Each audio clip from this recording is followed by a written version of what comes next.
Hello and happy halfway to Halloween. We're here at the Spooky Swap Meet on Saturday. They have 2 days completely sold out, so we're super happy to be here. There's lots to see, lots to buy. I'm gonna have to restrain myself. Help me, okay? No. Okay. Buy all the things. Midsummer Scream is here. LA Haunted Hayride is here. A lot of awesome vendors are here, so let's go check it out.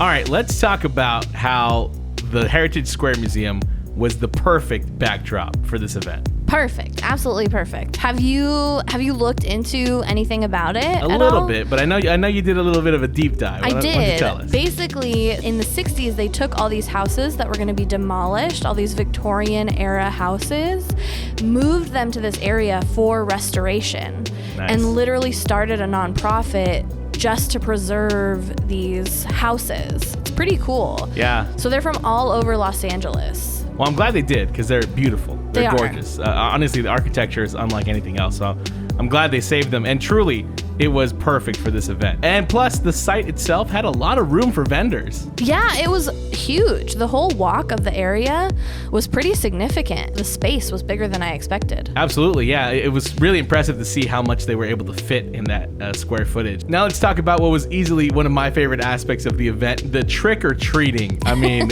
heck yeah. It definitely reminded me a lot of the Haunted Hayride trick-or-treat experience. Oh yeah, Same definitely. vibes. And then also, because of the trick-or-treat trail, all the houses were decked out in Halloween decor, which was really awesome. The very first house that we hit was the Mystic Museum house, which was actually the Mount Pleasant house that was built in 1876. How crazy is that? 1876? 1876. Yeah, they did a great job with this house. It looked really, really awesome. It was perfect, classic, vintage, spooky vibes. Absolutely, yeah. They had jack-o'-lanterns everywhere. They had a fortune teller. Mm-hmm. Everything was perfect about that, yeah. The next house that we hit was the Murder House Productions Trick or Treat house. I mean, how fun was this house? Beautifully done. Like, it really felt right out of the movie. Totally. Really great. Yeah, I love that they had jack-o'-lanterns all over the lawn.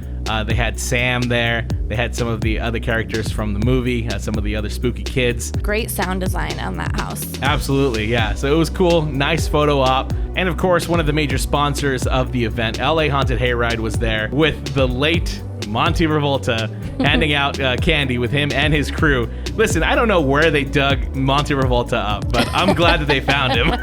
I'm glad they dug him up from the grave. And he was handing out some questionable candy. All right, what do I got here? This is the treats. This is Halloween candy that's expired.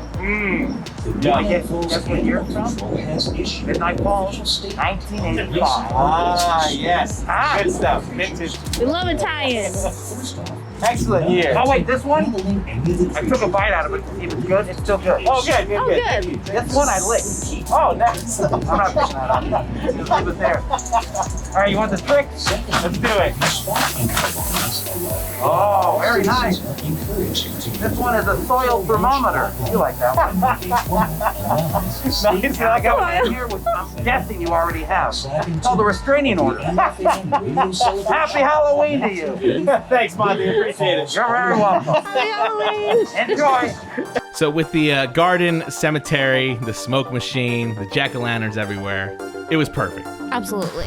And finally, let's talk about the vendors, which they were a lot of them. Yeah, for some reason, I didn't realize there would be so many people involved and so many vendors at the Spooky Swap Meet, so that was a really pleasant surprise. Definitely. I mean, God, anything you wanted that was spook-related was there.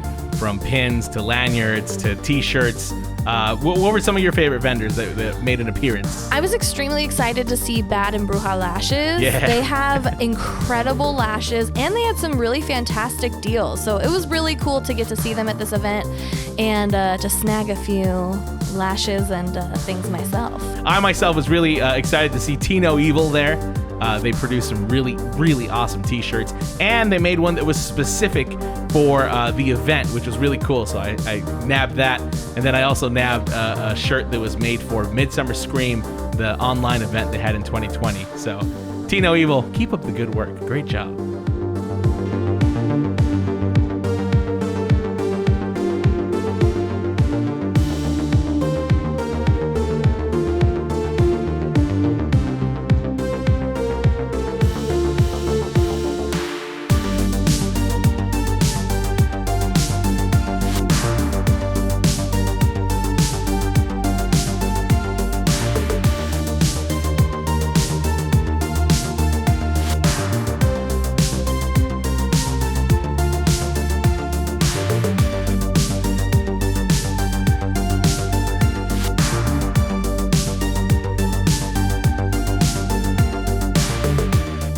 overall, it was a very fun experience. What are your closing thoughts on the spooky swap meet? I really loved it. I absolutely hope that they do this again. Yes. And for me, it was exciting because it's been over a year since we've had anything Halloween. So it was kind of like seeing a light at the end of the tunnel, or a floating spooky candelabra at the end of the tunnel. Nice. So definitely major shout out to Sarah Cook and Claire Dunlap, who were instrumental in putting this all together, and everybody else that helped them too. Thank you so much for the great time. Let's do it again soon.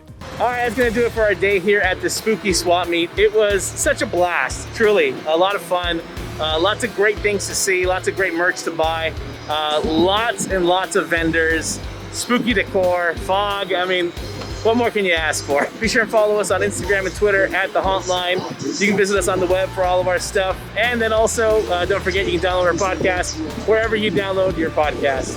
Until the next time, thank you for calling The Hauntline. Bye-bye.